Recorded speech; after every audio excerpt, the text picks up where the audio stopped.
Lähdetään vähän katsomaan, mitä me saatiin tänne paperiin tänään. Jos puhutaan ensin koiran sosiaalisuudesta, sehän tuntuu niin kuin jotenkin olevan kiinnostunut ihmisistä. Se tulee ja tervehtii meidän testinohjaajaa, ja sitten kun vieras ihminen lähtee viemään sitä, niin se siinäkin vielä ottaa kontaktia, että kuka se nyt olitkaan, ja kiinnostuu siitä. Ja sitten käsittelyssäkin se vielä niin kuin on kiinnostunut siitä ihmisestä, että vaikuttaa niin kuin avoimelta ja ystävälliseltä koiralta. Leikkihalua sitten löytyy valtavasti. Se siinä alussa, kun lähdetään niin sitä lelua heittelemään, niin siinähän se tosiaan niin se kaiken näköisiä pikkuvoltteja siinä heittelee, kun se yrittää tavoitella sitä lelua. Silloin myöskin semmoinen, niin kuin nähtiin, että se ei ole mikään tyhmä, että se jää vähän niin myöskin saattaa jäädä odottamaan, kun se tietää, että se tulee edes takaisin, niin ei ole pakko juosta koko ajan. Että se tuossa lopussa vähän niin kuin vaikea sanoa, että oliko se leikkihalun laskua. Siinä oli pieni niin kuin lasku siinä leikkihalussa, mutta kun se vähän tyytyi niin kuin seuraamaan katseellaan, että se ei enää niin kuin fyysisesti lähtenyt siihen mukaan, niin vaikea sanoa, että oliko siinä sitten niin kuin väsymystä vai sitten, että oliko se vasta niin kuin, että se laskelmoi sitä lelun niin kuin sitä heittelyrataa. Koska sitä näkyi siinä alussa jo, että vaikka se sitä tavoitteli tosi paljon, niin se myöskin jäi odottamaan, että kohta se tulee tänne kuitenkin se lelu. Ja sitten kun katsotaan, että miten se lähtee kamppailemaan sitä lelusta vieraan ihmisen kanssa, niin siinä se lähinnä niin kuin, siis sovittelee sitä suuta siihen leluun, että se ei sillä tavalla niin kuin pure ja lähde taistelemaan. Sun kanssahan se taistelee tosi hyvin, mutta niin kuin tänään vieraan ihmisen kanssa se ei lähtenyt sillä tavalla vetämään vastaan sitä lelua. Mutta sitten taas kun lähdetään katsomaan koiran saalisviettiä, niin sitähän siltä löytyy. Se lähtee kyllä niin kuin ihan hippulat vinkkuen tonne meidän ja tosi määrätietoisesti juoksee tonne vieheelle. Ja jos se on irti, niin on ihan tekemätön paikka, että sen saisi kutsuttua siitä. Kun se on jo siinä menossa, niin ei kyllä tuu. Joo, en yhtään ihmettele. se tosiaan niin kuin vaikuttaa siltä, että se nauttii siitä niin kuin perässä juoksemisesta. Ja sitten kun se kuolee se esine, niin ekalla kerralla se tarttuu siihen viiveellä, mutta tokalla kerralla se ei vaivaudu siihen enää tarttumaan, kun se niin kuin jotenkin on menettänyt sen mielenkiintoisuuden, kun se on sinne niin kuin lopahtanut se virta siitä meidän karvareuhkasta.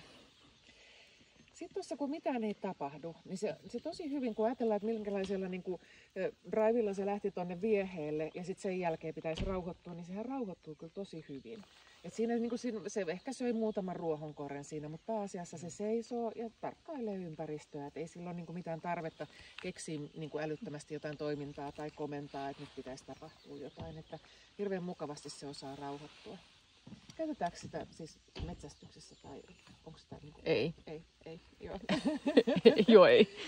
Yritetään päästä siitä pois, eli harrastetaan niinku PK-lajeja lähinnä. Okei, joo. Ja muuta sellaista. Se on käynyt mielessä, kun ihmisjälki onnistuu ihan, mutta kyllä ne riistajäljet on tosi mielenkiintoisia, niin. Varmaan menisi veri- tai metsästysjälki aika helpolla. Kyllä. Joo, kun se jotenkin vaikuttaa silleen niin kuin toiminnalliselta metsästyskoiralta. Joo, no mutta se oli sivuja.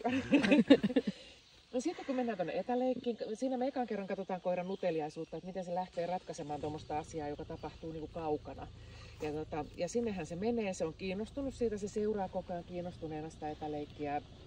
Ja sitten se juoksee sinne kyllä tosi määrätietoisesti sinne etäleikkiälle, mutta siinä se ei enää sit kauheasti innostu pelaamaan sen ihmisen kanssa. Et vähän siinä niinku se niinku leikin alkeita aloittelee, mutta sitten se päättää, että meneekin vähän kattelee näitä muita paikkoja tässä näin.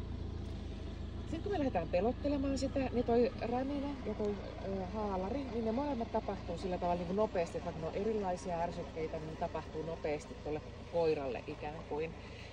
Ja niissä molemmissa sillä on aika samanlainen se reagointitapa, se katsoo mitä tapahtuu, mutta se väistää kropallaan alta pois. Et se ei lähde silleen niin kuin taakseen niin kuin katsomatta karkuun tai näin, että se pystyy aika hyvin hallitsemaan sen tilanteen kaiken kaikkiaan. Ja sitten taas jos me mietitään pelko niin kuin asteikkoa tuolla haamuilla tai siellä aaveilla, niin siinähän se taas niin kuin, sillä ei ollut niin kuin mitään pelkoa. Se oli jotenkin, niin kuin, se välillä se ei ole, niin kuin sillä se tarkkaavaisuuskin vähän kärsi siinä, kun se välillä kyseli sulta, niin kuin, että mitä me nyt niin kuin tässä nyt oikein tuijotellaan. Ja sitten se välillä vähän niin kuin haisteli sen maatakin ja näin, että se tavallaan niin kuin, se ei ylittänyt ihan niin kuin uutiskynnystä ne aaveet, jotka sieltä tuli. Sitten siinä lopussa se rupesi vähän niin kuin, että se häntä vähän heilui ja nousi, että no ehkä nämä on ihan kivoja. Mutta mitään pelkoa siinä ei näkynyt. Et se pystyi sen niin kuin, tavallaan niin kuin, hallitsemaan sitä tilannetta niin, että sille ei muodostunut minkäännäköistä uhkaa niistä aaveista. Me katsotaan sitä uteliaisuutta, että miten se lähtee ratkaisemaan asioita. Ja toi haalari, vaikka se sitä niin kuin, hirveän paljon siinä pelästynyt, mutta sitten se kuitenkin niin kuin, sillä kesti aikaa, että se tuli sinne niin kuin sitä haalaria ratkaisemaan. Et se voi olla, että niin kuin se jännitys pikkasen saattaa joskus sen ensireaktion jälkeen kasvaa, että vähän silleen, no ehkä mä tässä vähän niin kuin puuhastelen jotain muuta, niin sitten se unohtuu tavallaan se tilanne ja sitten ne niin kuin pystyy tulemaan siihen, kun ne niin kuin puuhastelee ensin jotain muuta. Sitten taas toi räminä, se ei ollut sitten taas niin paha, sillä sehän meni sitä sitten ihan omiin nimiinsä katsomaan kyllä.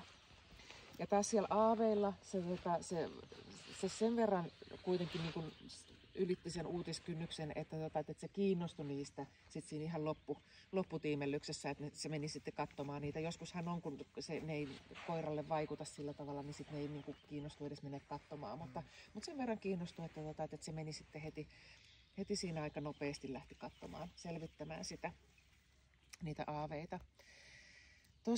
Sitten kun me katsotaan jäljelle jäävää pelkoa, jäljelle jäävää kiinnostusta, niin tuossa haalarilla, niin siinä se selkeästi niin kuin valitsi sitä niin kuin ulkoreunaa ja sillä oli niin kuin, ja se näkyi niin kuin siis varsinkin silloin, kun se meni niin kuin sitä haalaria kohti. Että sillä jäi muistikuva siitä, että tässä on niin kuin tapahtunut jotain ikävää ja se niin kuin selkeästi sen muisti kyllä niin kuin hyvin. Ja sitten taas tuossa räminällä, siinäkin se, niin kuin, se oli sillä toisella puolella, mutta se oli kyllä niin sen oloinen, että se ei johtunut siitä räminästä. Ja sitten taas toisaalta se meni kyllä niin kuin myöskin se räminä ja sun välissä. Mutta se haalari selvästi niin kuin jäi sillä niin kuin paremmin mieleen että siinä oli, vaikka se, niin kuin se tavallaan, kun me katsotaan sitä ensireaktiota niin kuin siinä niin kuin pelkoreaktiossa, niin se oli molemmissa aika lailla samanlainen. Mutta joskus se, niin se pelko voi kasvaa sit sen jälkeen, sen ensireaktion jälkeen, niin se sitten voi muodostua vähän esteeksi sille koiralle.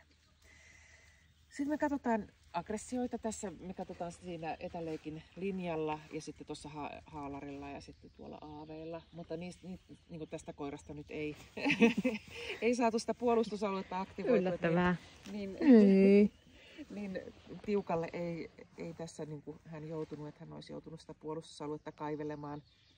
Ja niin kuin, eihän sehän on vain niin kuin resurssi, mitä koira käyttää silloin, kun tulee tiukka tilanne, mutta sitä ei tässä kuvauksessa tullut. Ampumisessa sillä oli vähän tuommoinen metsästyskoiran reaktio, että se jäi vähän niin kuin kiinni ja kuuntelemaan, että mistä ne kuuluu ne laukaukset. Ja se niin kuin kiinnostui niistä laukauksista ja jäi sen takia jumiin, mutta sehän palaa tosi hienosti leikkiin, että sillä ei ole mitään ongelmaa niiden laukausten kanssa. Jäikö teille itselle jotain kysyttävää tai jotain epäselvää?